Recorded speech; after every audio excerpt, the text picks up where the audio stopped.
একটা বিশেষ দিনে আমরা বাড়ির সব মহিলারা মিলে বেরিয়ে পড়েছিলাম ঘুরতে যাওয়ার উদ্দেশ্যে। তো ব্যান্ডেল চার্চ আর ইমামবাড়া বাড়ির খুব কাছাকাছি হবার দরুন আমরা এগুলোতে খুব একটা যাওয়া হয় না ঘুরতে। তো আমরা ভাবলাম সবাই মিলে যাব লাহিড়ী বাবার আশ্রম, ওটা একটু দূরে। আমরা টোটো ভাড়া করে চলে গিয়েছিলাম রাজহাটের লাহিড়ী বাবার আশ্রমে। আর মন্দিরটা এতই সুন্দর, যতবার যাই ততবারই ভালো লাগে। তো আমরা প্রায় 12-13টা সবাই মহিলা, মামি, মাসিরা সবাই মিলে বেরিয়ে চলে গেছিলাম। আর দেখো জায়গাটা কি দারুণ, এত সুন্দর গাছগাছালিতে ঘেরা। আর এই আশ্রমটা তো অনেক সুন্দর। তোমরা কারা কারা এই আশ্রমটায় গেছো আমাকে অবশ্যই জানিও।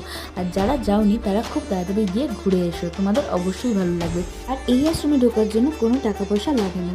অনেক ছোট ছোট মন্দির, মসজিদ সব বানানো আছে, দেখতে খুবই সুন্দর লাগে। জায়গাটা অপরূপ সুন্দর।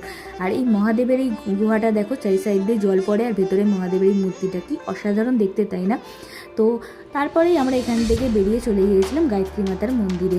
এটাও ওই লাহিড়ী বাবার আশ্রম থেকে একটু কাছে, টোটোকে বললেই সে নিয়ে যায়।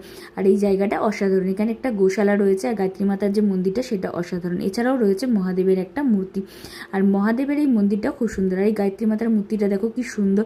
জায়গাগুলো অপরূপ সুন্দর। তোমরা যারা যারা যাওনি অবশ্যই গিয়ে ঘুরে এসো। ব্যান্ডেল স্টেশনে নেমে যে কোনো টোটোকে বললেই হবে যে লাহিড়ী বাবার আশ্রমে যাবো অথবা গায়ত্রী মন্দিরে যাবো, তারা তোমাকে নিয়ে গিয়ে ঘুরিয়ে দেবে। আর এছাড়া তারপরে ছিল আমার দিদির বার্থডে, বাড়িতে এসে জন্মদিন পালন করছিলাম। ভিডিওটা ভালো লাগলে অবশ্যই লাইক, কমেন্ট, সাবস্ক্রাইব করতে ভুলো না।